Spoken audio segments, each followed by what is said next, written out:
समझ रहे हैं, 1 घंटा रुक जाए, आधा घंटा रुक जाए, है ना। उस अच्छा, समय वो तो ऐसा पहले होता से। नहीं था।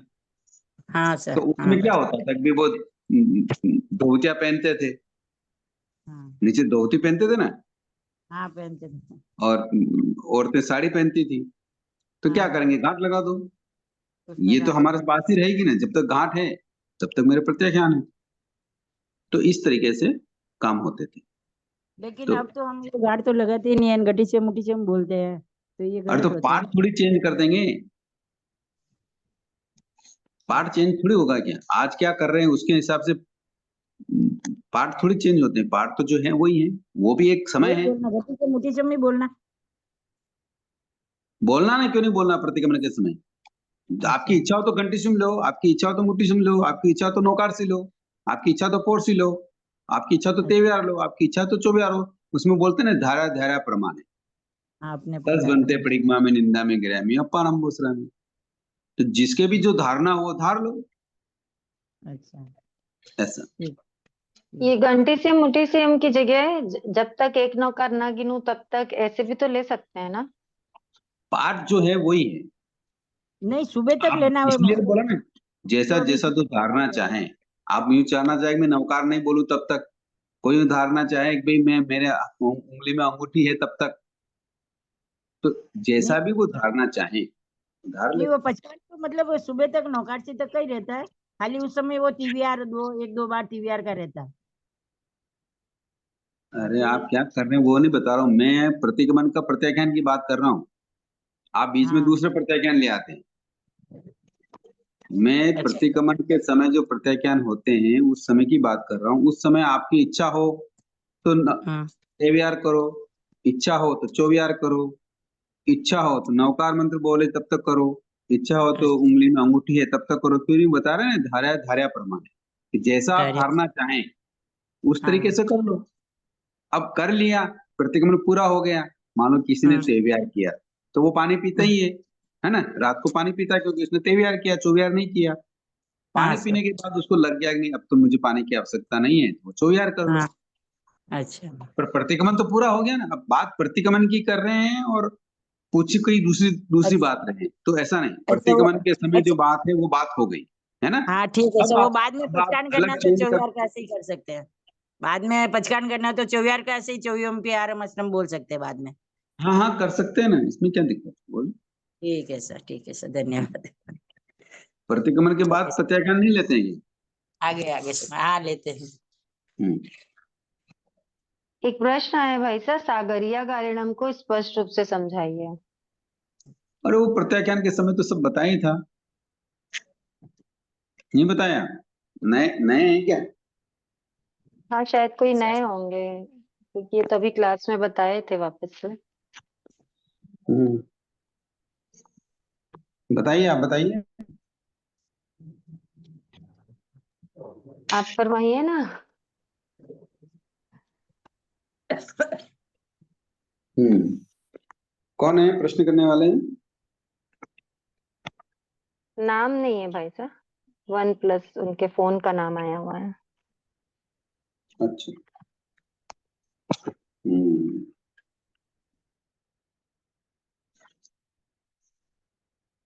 क्या प्रश्न है आपका। सागरिया गारिणम को स्पष्ट रूप से समझाइए, ऐसा है। ये तो जो है ना, ये सागरिया गारणम क्या है, ये साधु संतों के लिए विशेष लिए होता है। आहार ग्रहण के स्थान पर ग्रस्तों के आने पर एकासन आदि करते हैं ना, साधु भी एकासन करते कि नहीं करते हैं। हाँ करते हैं। करते हैं। मान लो अब रुकते तो ग्रस्त के स्थान पर ही है ना, ग्रस्त के घर में ही रुकते हैं। अब मान लो आहार लिया है और एकासन के लिए विराज गए हैं।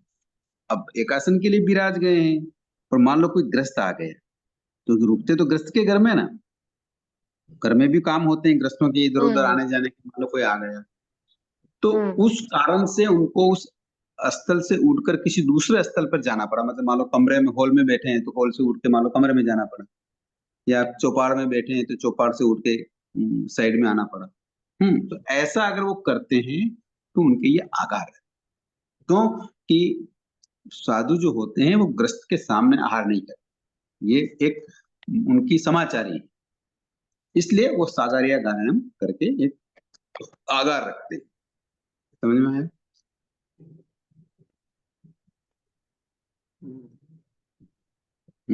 ठीक है ना? हाँ सर, आ गया समझ में।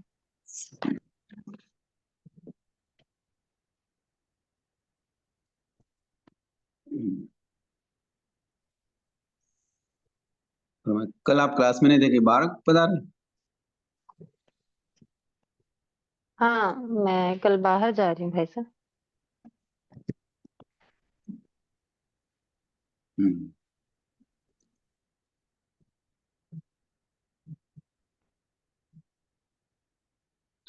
फरमाइए, और क्या प्रश्न है?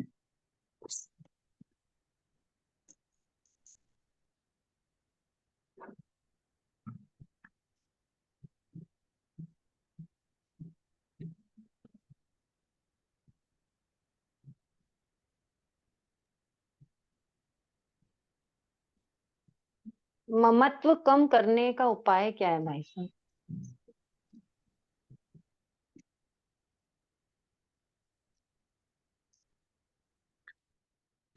देखो,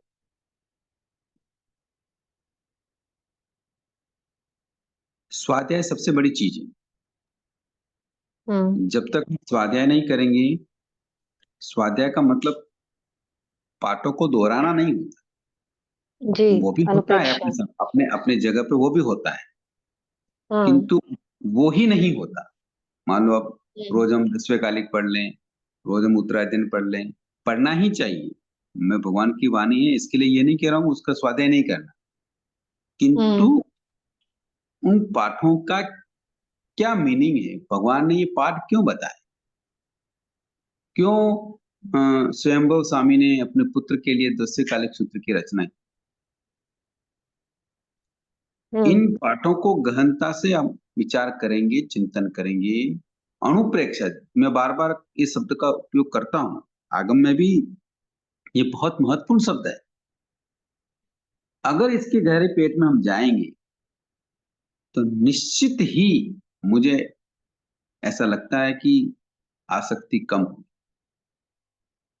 जब तक जी। हम गहरी बात नहीं समझते, भले ही हम कई थोकड़े हमें आते हैं, हम दूसरों को सिखाते हैं, किंतु उनके रहस्य को नहीं जानते कि ये बात भगवान ने क्यों कही। अब ठीक है, 25 बोल सिखाना, 25 बोल सिखा दिया, गति कितनी होती है, जाति इतनी होती है, ये होता, सब आता है हमको और सब सीखते भी हैं श्रद्धा से, किंतु इनके डिटेल्स में जाना पड़ता है कि भाई मान लो गति है, जाति है, इंद्रियां हैं, और भी पर्याप्तियां हैं, योग, ये सारी चीजें भगवान बताने का कारण क्या है, क्यों बता रहे हैं ये सारी चीजें? इनका बताने का कारण ये है कि इनका किस तरीके से हम यूज करके कर्मों की निर्जरा कर सकते हैं और हम्म। कैसे मिस यूज करके इन कर्मों का बंद कर सकते हैं। हम्म। मीनिंग तो बाकी वहीं आएगी, घूम फिर के एक ही पैटर्न्स है, कहीं भी किसी भी कोने में कहीं भी घूम लें, एक ही बात आएगी कि जब तक हम इन तत्वों को नहीं समझेंगे, तत्वों की जानकारी नहीं होगी, तब तक हम किसी भी रूप में सम्यकपना नहीं आ सकता। फर्स्ट तो ये है। और सम्यकपना नहीं आता है तो हम आसक्ति छोड़ने की तो क्या बात करें, अगर सम्यकपना नहीं तो आसक्ति तो है ही। आसक्ति छूटती तभी है जब सम्यकपना आता है। तो गहरा चिंतन मनन करेंगे, सम्यकपना है हमारे पास, किंतु उसकी भी विशुद्धि और उसकी भी कहते हैं ना, सम्यकपने से उपशम श्रेणी सपक श्रेणी चढ़ते हैं। हाँ, ये सम्यक की तो भेद है, तो चढ़ते कैसे हैं? उपशम श्रेणी कोई चढ़ रहा है, कोई सपक श्रेणी चढ़ रहा है, कोई क्षोभम है, किसी को क्षोभम संकित है। तो ये सारी चीजें तभी होती है जब वो गहरा चिंतन कर, गहरा चिंतन जी। नहीं करते हैं तो ठीक है, हाँ है, सम्यक दृष्टि है, श्रावक है, वह है तो है, इसमें क्या? अब कहाँ हम्म। फिसलन पट्टी आई, कहाँ फिसल गए, पता ही नहीं चलता है। सही बात है। हम्म। और जी। समझ पूर्वक और गहरी आत्मचिंतना पूर्वक हम कार्य करते हैं तो चाहे गृहस्थ में रहें, चाहे हम गृहस्थ के कार्य करें, महिलाएं हैं तो चाहे घर के जो कार्य हैं, रसोई के कार्य हैं, बाथरूम के कार्य हैं, घर के जो भी कार्य हैं, दैनिक जीवन के जो भी कार्य हैं, चाहे हिंसा के हों, परिग्रह के हों, कैसे भी कार्य हैं, पुरुषों में चाहे ऑफिस के कार्य हों, दुकान के कार्य हों, या और कोई भी सामाजिक व्यवस्थाओं के कार्य हों, अगर गहरी चिंतना करने वाला है तो सभी जगह निर्जरा के प्रसंग उपस्थित करता है, क्योंकि भगवान ने बहुत ही सुंदर शब्द दिए हैं आचरण सूत्र में, जे आसवा ते परिसवा, और जे परिसवा ते आसवा। ते आसवा जी। ये दोनों कब कैसे होंगे? जब आदमी चिंतन करेगा, अनुप्रेक्षा करेगा, तभी कर सकता है, बाकी तो कैसे कर सकता सही बात, बराबर। आभार भाई साहब। है?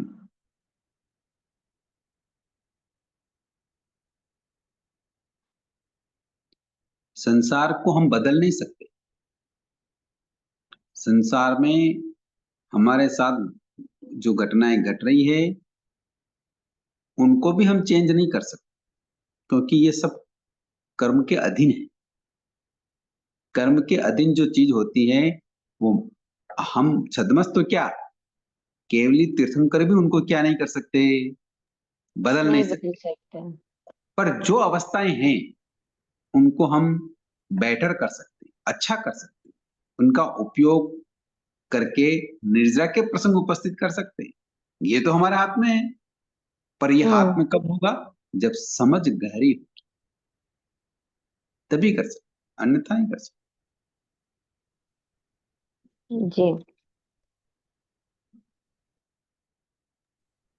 गुरुजी, चिंतन करने का कोई एक उदाहरण से समझाएंगे कि हमें कैसे चिंतन करना है? देखो, चिंतन के लिए हमारे पास तत्वों की जानकारी होना बहुत जरूरी है।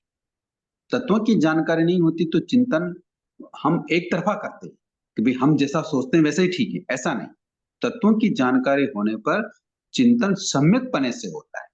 हमारी गलती है तो उस तरीके से होता है, चाहे किसी भी रूप में हमारे सामने कोई परिस्थिति है तो भी चिंतन सम्यक रूप से होगा, और सम्यक रूप से तभी होगा जब तत्वों की जानकारी।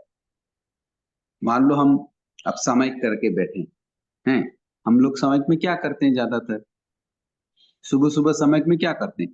भाई हम माला फेरते हैं, भक्तांबर करते हैं, प्रार्थना करते हैं, है ना, प्रभु का नाम लेते हैं, इतना ही करते हैं ना। हाँ। इतना करते हैं तो सामयिक भी आ जाती है। भक्तांबर करो, 2 प्रार्थना 3 प्रार्थना करो तो सामयिक आ जाती है ना। तो इतना करके हम उठ जाते हैं, तो इतना नहीं इतना पर्याप्त नहीं है। ठीक नहीं है, गुरुजी, आपने वो सामयिक की और सामयिक करके आने वाले कर्मों को रोका, और अच्छी अनुप्रेक्षा हुई तो कर्मों की निर्जरा भी हुई, है ना, क्योंकि आपने वचनों से तो और काया से तो प्रभु की स्तुति में आपने अपना समय बिताया, तो कर्मों की निर्जरा तो हुई। किंतु उसी उतने ही समय में हम करोड़ों भवों के कर्मों की निर्जरा कर सकते थे। भगवान आगम पृष्ठ बताते हैं कि सम्यक दृष्टि आत्मा एक श्वासोश्वास में एक सांस लेता है और एक सांस छोड़ता है, इतने मात्र में करोड़ों भवों के कर्मों की, अशुभ कर्मों की निर्जरा कर सकता है। कि हम भी ऐसे ही कर रहे हैं क्या? कि हमारे साथ भी ऐसा हो रहा है कि नहीं हो रहा है? नहीं हो रहा है नहीं गुरुजी। हो रहा कि इसका कारण है कि हमारा दर्शन हल्का है, बहुत छिचला है। अगर दर्शन विशुद्ध हो, हाँ, और समझ गहरी हो, तो भगवान की वाणी थोड़ी खाली जा सकती है। तो हम अनुप्रेक्षा करें, चिंतन करें, कोई भी बैठे कि हमारा ये जीवन है, मनुष्य जीवन है, हम इसका कैसे सदुपयोग करना चाहिए।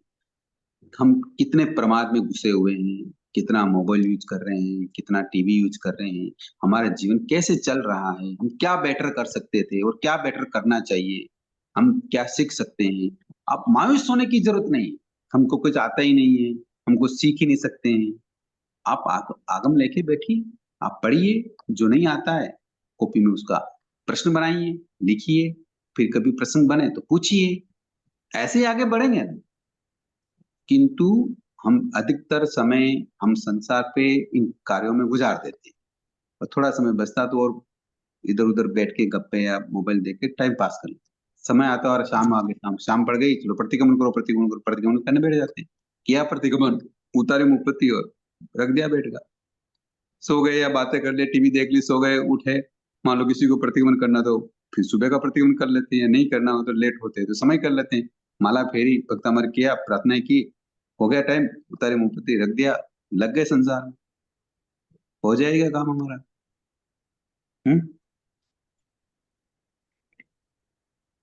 गुरुजी, बोलो। एकाग्रता कैसे बढ़ाए फिर?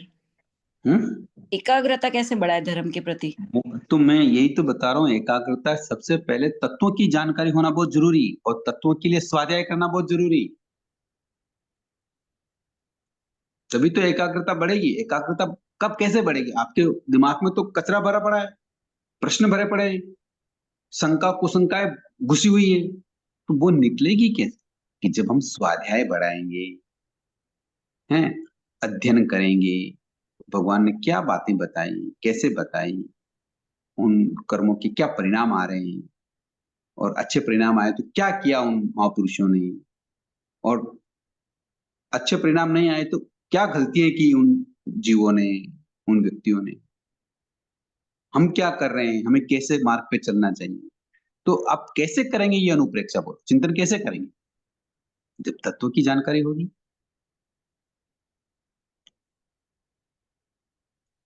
ये कल्पना करो कि सुबह उठे, देर से समय करी और रसोई में गए, रसोई में गए तो कुछ हाथ से टूट गया, फूट गया, या समय पे काम नहीं हुआ, अब सास ने आपकी डांट लगा दी, जोरदार झड़प हो गई, क्या करेंगे? बोलो।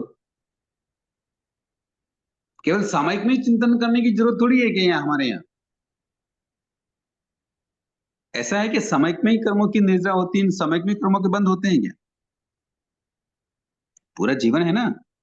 तो अब ऐसी कंडीशन आ गई हमारे सामने, क्या करें? बोलो, क्या करते हैं सास के सामने? बताओ। संभव। अच्छा, तो फिर सीख गए सब बात।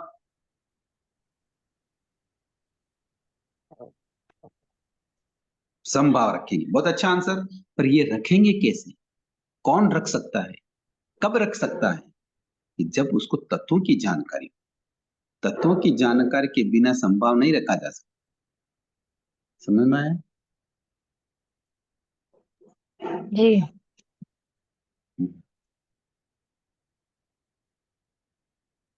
जय गुरु जी। आज आज आज हम प्रश्न पढ़ते हैं और भगवान के सामने कोई भी व्यक्ति दीक्षा के लिए तैयार होता है, भगवान की वाणी सुनता है, प्रेरित हो जाता है, उत्साह से, उमंग से, प्रतीति से, रुचि से वो उन अनगार धर्म को स्वीकार करता है। भगवान उसको क्या क्या पढ़ने के लिए भेजते हैं? किसके पास भेजते हैं? अरे इतना तो बताओ ना भाई, इतने भी जानकारी नहीं है आपको। गुरु भगवंतों के पास ना। भगवान गंधर्वों के पास भेजते हैं, है ना। तो भगवान के पास तो गंधर्व होते हैं ना, तो गंधर्वों के पास भेजते हैं। गंधर्व उन्हें क्या सिखाते हैं?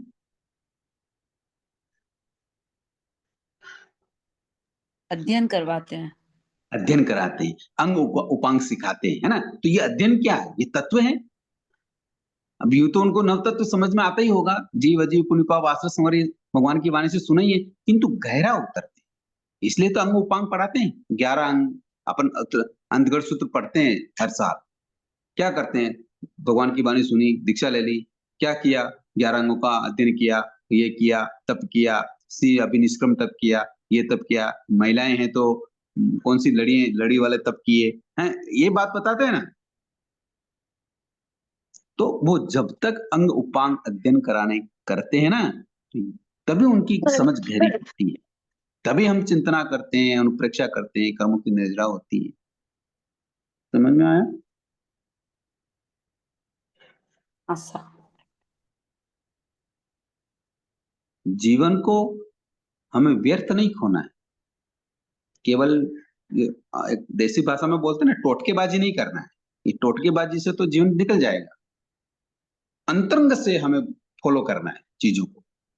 एक व्यवहार जगत में दिखाई देता है, एक हमारे यहाँ चित्तौड़ की एक महारानी थी, जिसका जन्म तो मेड़ता में हुआ, किंतु चित्तौड़ उसने शादी करी। नाम जानते हो वो कौन है? मीरा। मीरा। ये व्यवहार जगत में एक एक बहुत बड़ा हमारे सामने प्रैक्टिकल उदाहरण है कि वो महारानी जो पर्दे में रहने वाली, घर की डेली नहीं लाग सकती, इतने उनकी मान मर्यादाएं होती हैं, किंतु बिना घूंघट, बिना कोई लाज शर्म कृष्ण की भक्ति में लीन हो गई। गली में घूमना, भजनों पे नाचना, मंदिरों में तंदूर बजाना, गीत गाना, मैं इसको अच्छा नहीं मान रहा हूं, एक ये बता रहा हूं कितनी लीन होती है और किस तरीके से उतरती है। उनको मारने के लिए राणा जी जब वो अपने कृष्ण को फूल माला पहनाने लगती है तो उस फूलों के माला में सर्प रख देते हैं।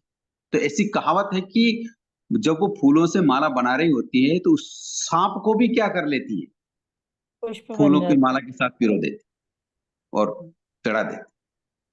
कुछ समय बाद उसको जहर का प्याला भेजा जाता है, उसको भी पी जाती है।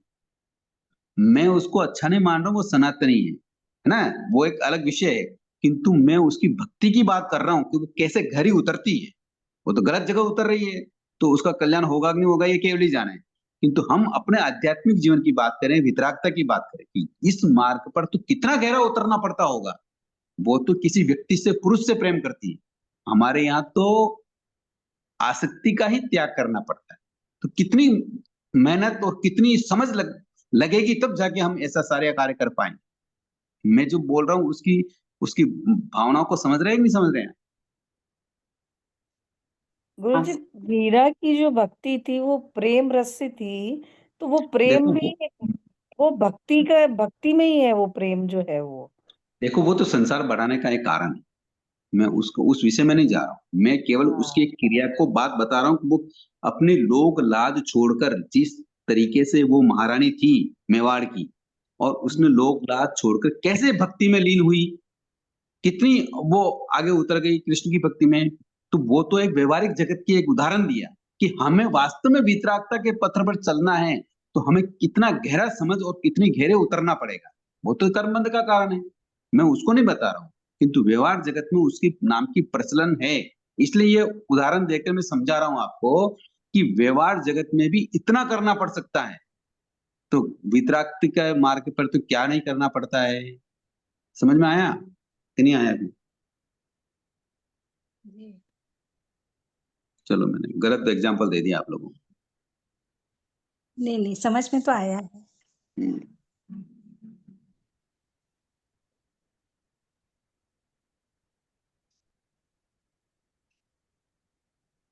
हम्म।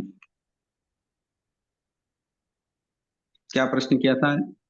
तो मैंने ये आंसर दिया, मैंने प्रश्न भूल।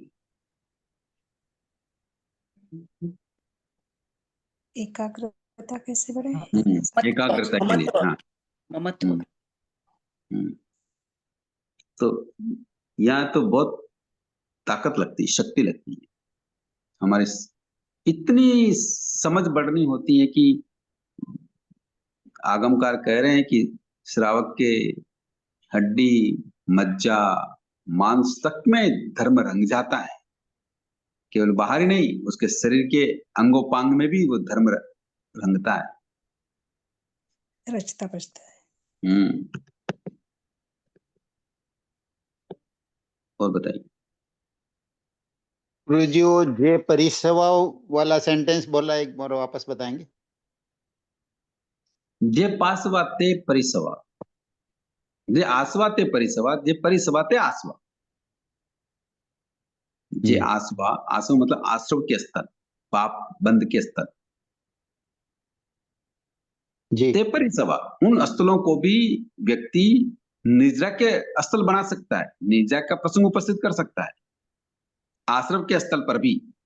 और जे परिसवा जो निर्जरा के स्थल है, हाँ, जे परिसवा जो निर्जरा के स्थल है, वहां वो आश्रम के प्रसंग भी बना सकता है, कर्मबंध का भी प्रसंग बना सकता है। Yes sir.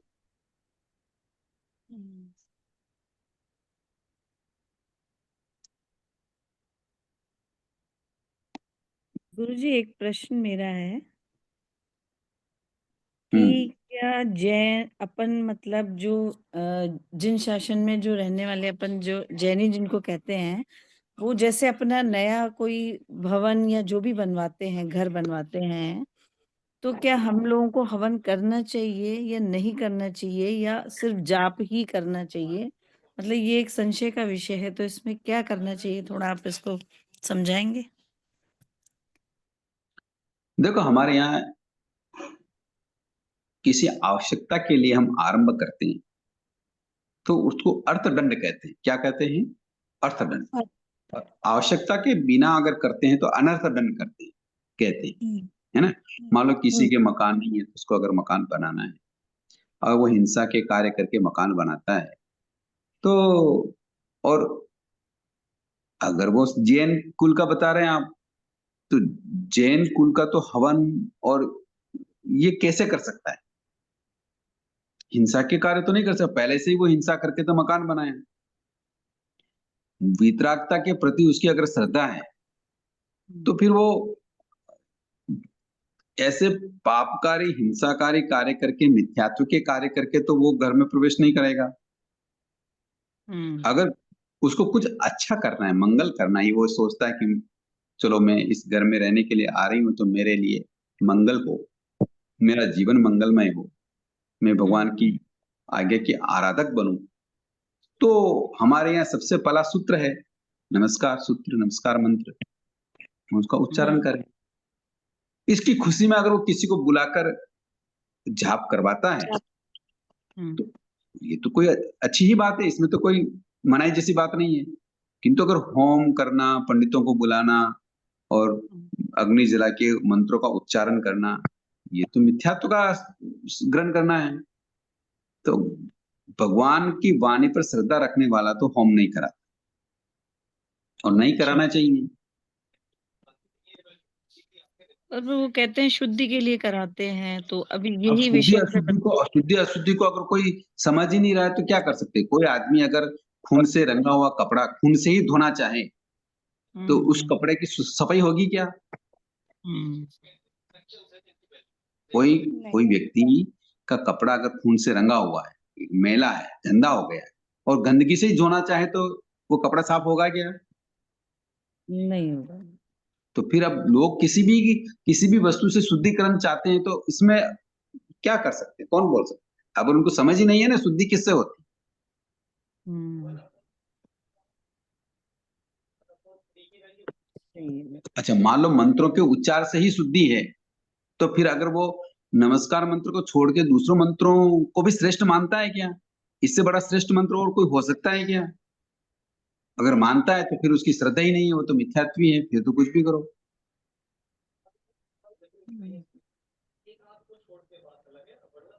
जैन शब्द का उपयोग किया इसलिए मैं ये बताया।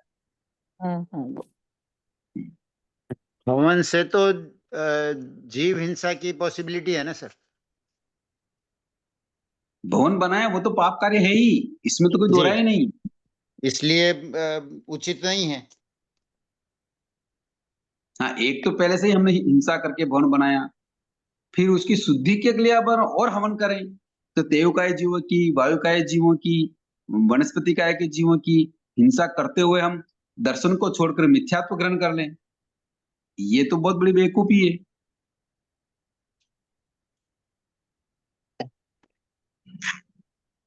हाँ, अगर आपको कुछ मंगल ही करना है तो अच्छे श्रावक जी को बुलाइए, उसमें प्रवचन करवाइए, सामायिक की आराधना के लिए आमंत्रित कीजिए, पोषद के लिए आमंत्रित कीजिए कि आज हमारे यहाँ पोषद व्रत है, आप पोषद करिए, या सामायिक की रखा है 1 घंटे का सामायिक है, अच्छे श्रावक जी प्रवचन देंगे और सुबह सुबह 1 घंटा नौकार का जाप भी होगा। ऐसा करिए ना। आजकल तो उत्कृष्ट जो श्रावक होते हैं, अच्छे श्रावक होते हैं, अपने घर में शादी का मांगलिक कार्य भी वो एक दिन नौकार मंत्र के जाप से रखते हैं, एक दिन सामायिक से रखते हैं, एक दिन किसी और चौबीसी से रखते हैं। इस तरीके से अलग अलग फंक्शन जो हम करते हैं ना, ये दूसरी तरीके से वैसा न रखकर जैन दर्शन के अनुसार ऐसे भी वो कई श्रावक करते हैं, जो बहुत अच्छा लगा हमें। हमें भी कई बार जाने का मौका मिला कि आज दूल्हे की ये होगी, क्या बोले, क्या रखते थे, मेहंदी रस्म क्या बोलते हैं, मुझे याद, मेहंदी रस्म होगी, तो मेहंदी रस्म भी करते हैं, किंतु उसके पहले 1 घंटा सामायिक होगी, अच्छे श्रावक को बुला लेते तो वो प्रवचन देंगे, या 1 घंटा जाप रखवाते, फिर मान लो किसी दिन क्या हल्दी का प्रोग्राम या और कोई प्रोग्राम होते हैं, बहुत सारे प्रोग्राम होते हैं ना शादियों में, तो जाप का भी प्रोग्राम रखते हैं। मतलब हम अपने धर्म को भूल जाएं, ये तो उचित नहीं है ना। तो मान लो कभी कोई गृह प्रवेश हो, शादी के प्रसंग हो, तो हम अपने धर्म का भी क्या करें, आराधन करें। ठीक है। देखो, मुझे जितना समझ आता है उतना बता दिए, हाँ हाँ। और गुरु भगवंतों से पूछेंगे तो ज्यादा बेटर।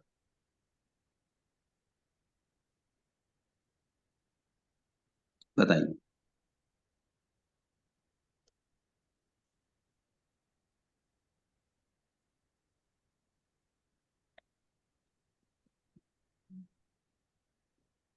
और कोई प्रश्न है?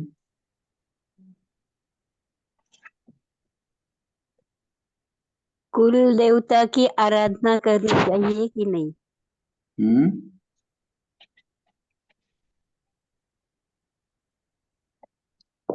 क्या बोले? कुल देवता रहती है ना हर एक के घर में, कुल देवता, हम्म तो उनकी आराधना करनी चाहिए कि नहीं? आराधना कैसे करनी, ये तो बताओ, कौन सी आराधना करनी? आराधना करते हैं मान लो, मतलब आप अपना प्रश्न करिए, सबके घर में होती है वो बिल्कुल ठीक है, अपने आपके घर में भी है, नहीं, तो फिर क्यों प्रश्न कर रहे नहीं तो कोई बोलते करना ऐसा। हैं? करना बरोबर, तो क्यों करना, कौन सी आराधना करना, ये आपको समझ में आना चाहिए। जैसे मान लो अपने घर में कोई हाँ, कुल देवता है, मतलब हमारे घर में कुल देवता नहीं है, हम पूजा वगैरह या वो चढ़ाते ना। हम्म नहीं ठीक है ना, आपके घर में मान लो कुल देवता थे या अभी नहीं है, या आप नहीं मानते, वो अच्छी बात है, किंतु अगर मान लो कोई इस कुल देवता की आराधना करता है, तो आराधना का मतलब तो समझ में आना चाहिए ना पहले, कि क्या किस तरीके से आराधना करना।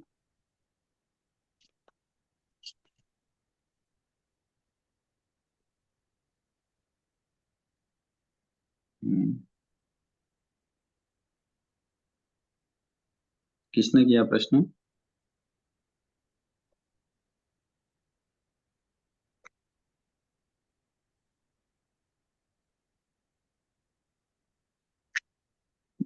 किसने प्रश्न किया था? आराधना का मतलब ये नहीं, इनके कहने का मतलब ये होगा शायद दिया बत्ती वगैरह करना, ये सब बताएं। हाँ, तो अगर ऐसा ही है तो इसलिए तो मैं पूछ रहा हूँ, अगर वो बोले तो समझ में आवे ना।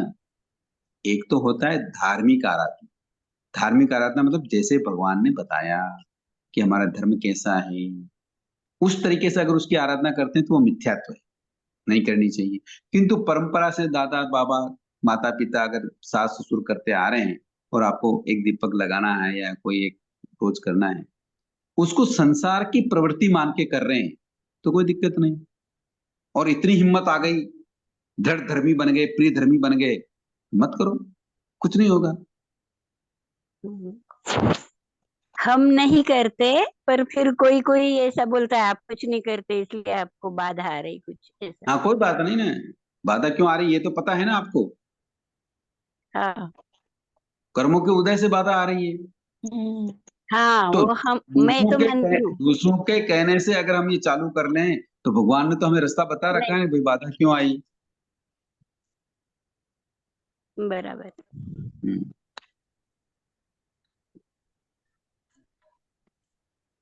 गुरु जी, संसार के व्यक्ति क्या, बोलिए। इस पंचम आर्य में कोई ये बता सकता है क्या कि आप मरकर कहाँ पर जाओगे? ये कोई ऐसा कोई विषय है कि कोई जानकार कोई ऐसे बता सकते हैं क्या? नहीं बता सकते। नहीं बता सकते ना? नहीं, ठीक है सर। केवली का विषय या अवधि ज्ञान का विषय। अभी अवधि ज्ञानी है नहीं, केवली भी नहीं।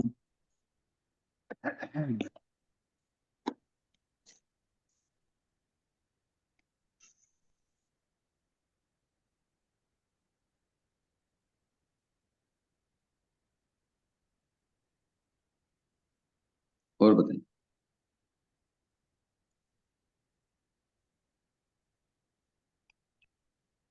गुरुजी, आइम्बिल में ये जो ममरे होते हैं ना, फूली, ये कोई बोलते कि ये खा नहीं सकते हैं, कोई बोलते, तो ये चीज सही है क्या? नहीं, मतलब पूछना था। नहीं, उसको क्या है, बनाते समय कई कंपनियां या कई व्यक्ति तो उसमें नमक डाल देते हैं, अच्छा, तो नहीं खाना चाहिए। कोई नमक नहीं भी डालते हैं तो खा नहीं, सकते हैं। जो पैकिंग वाला आता है तो फिर वो चलता है कि नहीं? पैकिंग वाला भी पैकिंग वाला में अगर नमक हो तो नहीं चल सकता है। हाँ, दोनों आते हैं पैकिंग में भी। हाँ, तो बिना नमक वाला तो खा सकते हैं, कोई दिक्कत नहीं। चावल ही है वो तो। ठीक है सर।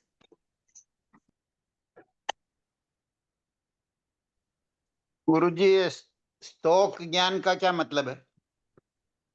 स्टॉक का मतलब होता है हमारे यहाँ कुंजी, जो अपने पढ़ते थे हम, जो पुस्तकों की कुंजी कुंजी होती थी कि नहीं होती थी? हाँ, जी हाँ। गाइड, हाँ। आपको तो ध्यान होगा डॉक्टर साहब। हाँ है, मालूम है। बस ये मतलब कुंजी कुंजी को यहाँ स्तोक में आगम आंसर कारण, सब। जी हाँ। हाँ, तो कुंजी को आगम कारण ने स्टॉक बना दिया। मतलब कई चीजें कई जगह बिखरी हुई है, जी हाँ। तो एक जगह लाकर एक व्यवस्थित रूप देकर समझाने की दृष्टि से ये चीज बन गई, तो इसको स्टॉक बोलते हैं। Concised knowledge. हाँ, जी हाँ, ठीक है सर। अब सामान्य व्यक्ति तो हर चीज हर जगह ढूंढ नहीं सकता।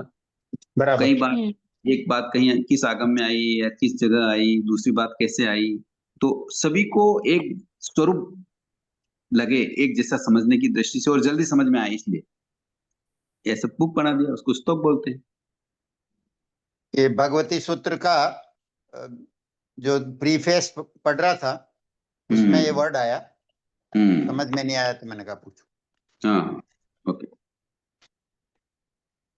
जो बुकलेट आपने भेजी उसमें बिगिनिंग में आर्ष वचन लिखा है, उसमें प्रीफेस में ये वर्ड आया, मेरे को नहीं आता था तो मैंने कहा पूछो। हाँ, बिल्कुल, पूछने से सब आसान हो गया।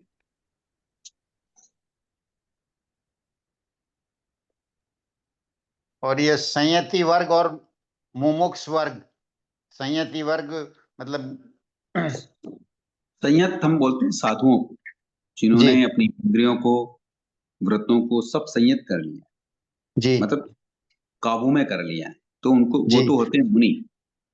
जी वो साध्वी भी हो सकती है, साधु भी हो सकता है। जी। और मुमुक्षु, यूं तो मुमुक्षु साधु भी मुमुक्षु ही होते हैं। हाँ, मुमुक्षु का अर्थ होता है बडिंग। मोक्ष जाने की अभिलाषा, जी किंतु हम व्यवहार में मुमुक्षु शब्द जो दीक्षा लेना चाहते हैं, जी जो भविष्य में, निकट भविष्य में दीक्षा लेंगे, अभी जी मुमुक्षु भाव रखकर अध्ययनरत हैं, जी उनको हम मुमुक्षु कहते हैं। जी।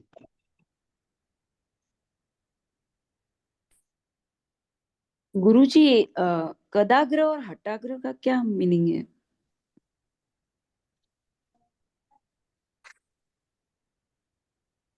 कहाँ पढ़ा आपने ये?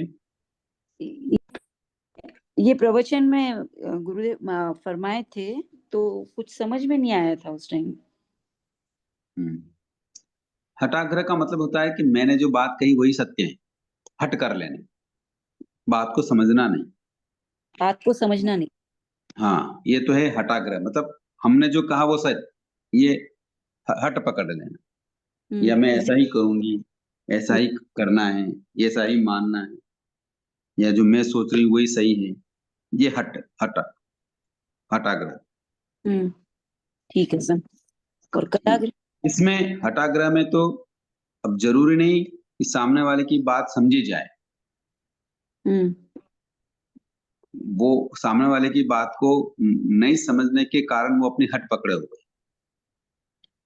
कदाग्रह का वैसे मीनिंग मुझे पूरा समझ में नहीं आ रहा, पर इस तरीके से हो सकता है कि सामने वाले की बात तो समझ गए, मतलब ये है कि भी सामने जो कहा है वो सही है, किंतु फिर भी मैंने जो कह दिया है वो कह दिया है, ये कदावर है।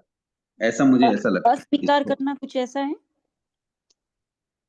हाँ, इसमें अस्वीकार की भावना आ गई ना, बट वो यही कहता है कि जो मैंने कह दिया वो सही है। इसमें ये है एक्स्ट्रा कि वो ये बात भी समझ गया है कि जो मैं कह रहा हूँ वो सही नहीं है, सामने वाला कह रहा है वो सही है, फिर भी वो अपनी बात को क्या करता है, पकड़े रहता कदाचित हो सकता। है। ठीक है सर। इंसिस्ट करता है, जिद करता है, वो अपनी बात को मनवाने के लिए, या उस पे इंसिस्ट कर रहा है। धन्यवाद सर।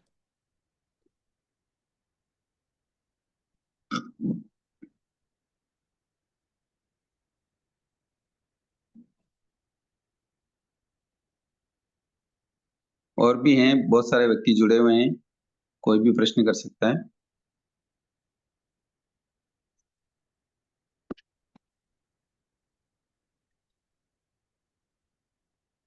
ये किसने प्रश्न किया है, अपने आप में महावीरत्व को कैसे पढ़ाएं? ये प्रश्न किसने किया? एक मैसेज है ओपी।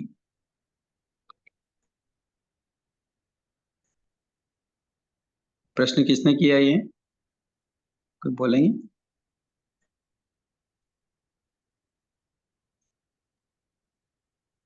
इसका प्रश्न था, बोलिए। प्रश्न करके हट गए क्लास से, शायद क्लास में है नहीं वो, अभी मैं देख रहा हूँ उनका जो ओपी लिखा हुआ नहीं आ रहा।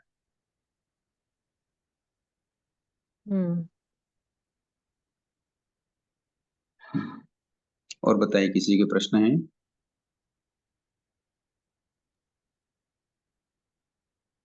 गुरुजी, कर्म प्रकृति के बारे में समझना है, पर उसके लिए बहुत मतलब ऐसे एक क्लास वगैरह कुछ चल सकती है क्या इसकी, कर्म प्रकृति की? चलाई थी, लगभग साल भर चली थी। कर्म प्रकृति पे क्या? हम्म। अच्छा, मैंने तो अभी ज्वाइन किया, पता नहीं था। सोच रहे हैं शायद एक ज्ञानावनी कर्म पे शायद थोड़ा क्लास चलाने की सोच रहे हैं, ताकि वो मति ज्ञान, श्रुति ज्ञान, अवधि ज्ञान, मन प्रज्ञान, केवल ज्ञान के बारे में थोड़ा और समझ। ठीक है सर।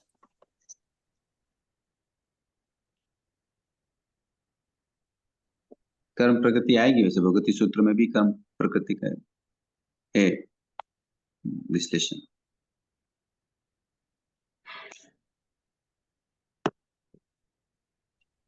तो गुणस्थान की भी क्लास हो गई क्या इसमें? गुणस्थान की क्लास नहीं हुई। अच्छा, वो चला सकते हैं आगे कभी? देखो, गुणस्थान की क्लास को समझने के लिए पहले आपको पास 25 बोल, जी लघुडंड, गतागत, ये 3-4 चीजें समझ चुके हों तो फिर हाँ गुणस्थान की बात नहीं चलेगी, ताकि गुणस्थान की बात समझ में नहीं आए। ये 2-3 थोकड़े, छोटे थोकड़े अगर आपने समझ लिए हैं, या जो हाँ भी क्लास में सभी जानते हो, तो भी हाँ, गुणस्थान की क्लास चलाएंगे तो समझ में आएगी। आपको समझ आएगी, सही बात। जी गुरुजी, जैसे स्वाध्याय और थोपड़े, मतलब इन दोनों में ऐसे, मतलब एक जस्ट क्वेश्चन है कि ये इन दोनों में से ज्यादा कर्मों की निर्जरा किस में होती है? दोनों में होती। दोनों में ही होती है। थोकड़ा भी तो स्वाध्याय ही है। थोपड़े भी स्वाध्याय ही है, मतलब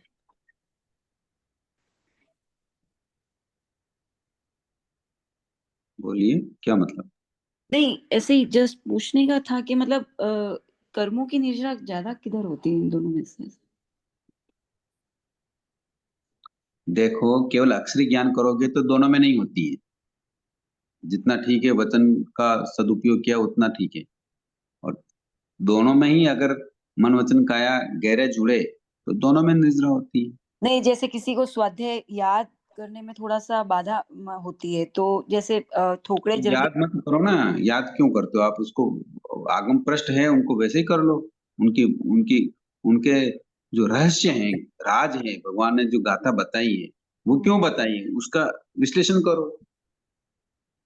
याद करना तो कुछ जरूरी नहीं है ना, आपके पास है बुक तो बुक से कर लो। हाँ, और याद कर सकते हो तो बहुत बेटर, इससे बढ़िया क्या हो सकता है? कि मान लो कभी बुक नहीं हुई तो भी हम स्वाध्याय कर सकते हैं। पढ़ने के लिए मतलब भावार्थ पढ़ने के लिए ही कह रहे हैं ना आप, फरमा रहे हैं? हाँ, वो पढ़िए। ठीक है और जो ठोकरे हैं वो भी कहाँ से आए? आगम में से ही आए। तो फिर वो तो बात ही वही हो गई, हम्म। ये भी स्वाध्याय है। कोई मूल की स्वाध्याय करता है, कोई उसका विश्लेषण की स्वाध्याय करता है। जिनको मूल की रुचि हो, मूल बोलते समय उनका अर्थ भी आता हो, तो और याद करने की अच्छी कैपेसिटी भी हो, तो वो याद करना चाहिए। ठीक है सर। गुरुजी अगर थोकड़े याद ही नहीं होते हैं फिर क्या करें? कोई बात नहीं, समझो ना उसको, समझ तो लो। समझने में तो कोई बाधा नहीं है ना, याद नहीं हो समझने तो कोई में बात नहीं। भी नहीं, समझने में भी हिंदी का उसका रूपांतर आता है तो ही समझ में आएंगे। बाकी प्राकृत तो भाषा का तो थोड़ा मुश्किल होता है समझने में भी। कोई बात नहीं, आप हिंदी वाला पढ़ लो। आज तो हमारे सामने ऐसी सारी सुविधाएं हैं कि आगम में हिंदी भी है, तो हिंदी पढ़ लो। और हिंदी भी नहीं समझ में आ रहे तो प्रश्न बनाओ, गुरु भगवान जब भी आए उनको पूछो। पूछना भी कर्मों की निर्जरा है। गौतम स्वामी वगैरह आदि मुनि ध्यान के प्रकोष्ठ में कायस्वर के साथ करते थे, और जब चिंतना मनना करते हुए, अनुप्रेक्षा करते हुए कोई बात नहीं समझ में आती, भगवान के पास आते, भगवान को पूछते, भगवान ये कैसे हुआ, भगवान बता देते। ये तो स्वाध्याय है, और कौन से अलग कुछ स्वाध्याय है तो ये क्या?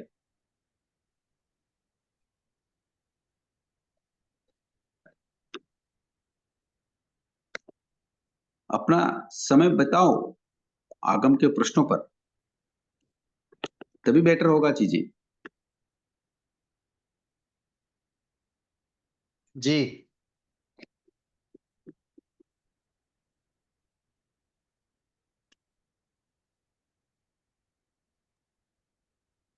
समय भी हो करिए। गया भाई। हाँ, समय हो रहा है, कोई प्रश्न हो तो कर लो फटाफट।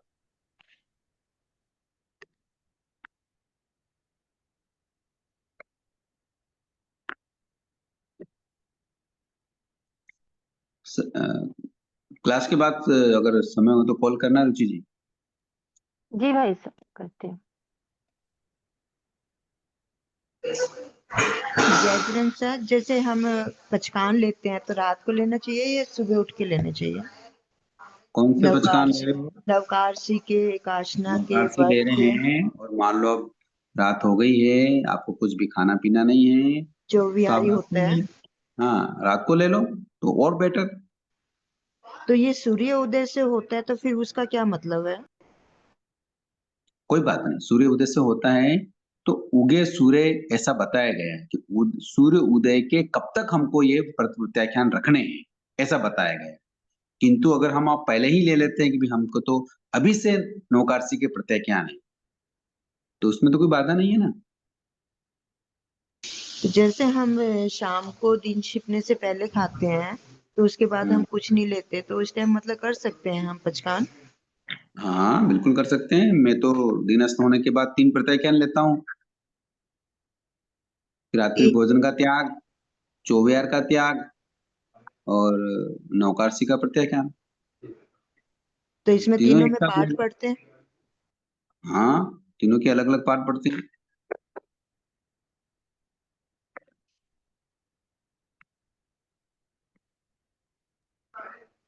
तो जैसे 14 नियम में हम रात्रि भोजन का पचकान करते हैं या ऐसे पढ़ते हैं, तो वो अलग है फिर या तो अलग भी पढ़ना? शाम तक, तो भी दिनस्थ होने पर रात्रि भोजन का प्रत्याख्यान लेना चाहिए, क्योंकि हम सुबह उठ के वापस उसको पाल रहे हैं ना। जी। हमको ग्रहण करना चाहिए। 14 नियम में तो ले लिया हमने कि भाई हमको ये व्रत लेना है जी या मैं आज रात्रि भोजन नहीं करूंगी, पर प्रत्याख्यान के साथ उसको ग्रहण करें। ठीक है। तो 24 धन्यवाद। के पचकान लेते हैं तो रात्रि भोजन का भी त्याग का अलग से लेना चाहिए।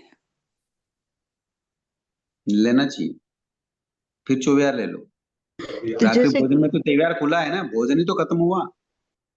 आपके मान लो नहीं। रात्रि भोजन के त्याग हैं, बात सुनो सुनो, हाँ आपके मान लो रात्रि जी। भोजन के त्याग है, किंतु इसमें हाँ। पानी का तो त्याग नहीं है ना।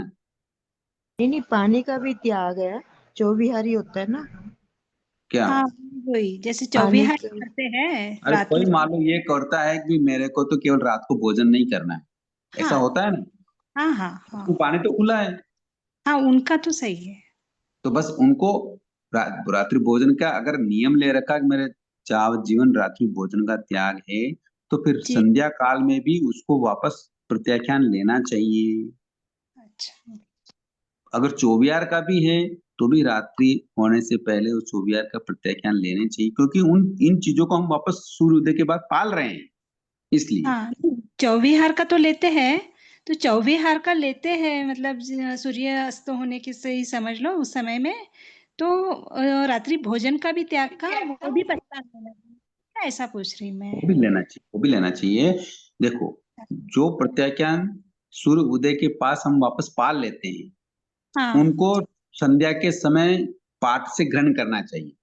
किंतु कई प्रत्याख्यान ऐसे हैं तो जावत जीवन के लिए त्याग है, वो दिन हो या रात हो, तो फिर उनको तो रोज ग्रहण करने की जरूरत नहीं है। जैसे जमीन तन छोड़ा है तो समझ हाँ, लो तो। उनको रोज लेने की जरूरत नहीं है, क्योंकि उनको तो जावत जीवन ले लिया। हाँ किंतु जो सूर्य उदय के बाद जिन व्रतों को पाल लेते हैं, उनका उपयोग करते हैं, तो संध्या काल में वापस लेना चाहिए। अच्छा हाँ। जैसे गुरु भक्तों, जैसे गुरु महाराजों से लिया हुआ है भगवंतों से कि आजीवन चौविहार का रात्रि भोजन का पचकान और पहर पोरसी का पचकान, तो फिर दोबारा फिर रात को फिर करना चाहिए, हाँ, संध्या के समय फिर लेना चाहिए, मतलब क्योंकि हम पचकान उनको लेने सुबह के पालते बाद हैं भी। ना। हाँ हाँ, आजीवन लेने के बावजूद भी, क्योंकि सुबह हम उनको पाल लेते हैं ना वापस, तो हमारी स्मृति कमजोर ना हो जाए। जी हम इसलिए उनको शाम की टाइम पे वापस लेना चाहिए। जी जी। तो क्या खाली इतना ही बोलना पड़ेगा कि रात्रि भोजन के त्याग 10 बंदे परिक्रमा में निंदा में क्रिया में प्राणम घुसी हाँ, अगर पाठ याद नहीं हो तो इतना ही पर्याप्त है।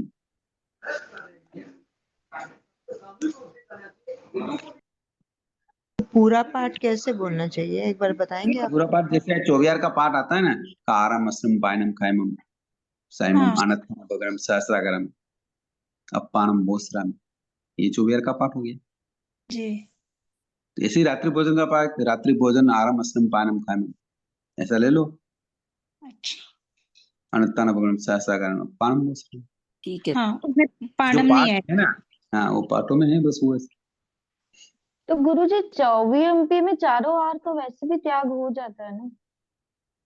अरे मैं तो कह रहा हूँ हो जाता है, किंतु सुबह वापस पालते हैं ना, इसलिए वापस लेना चाहिए।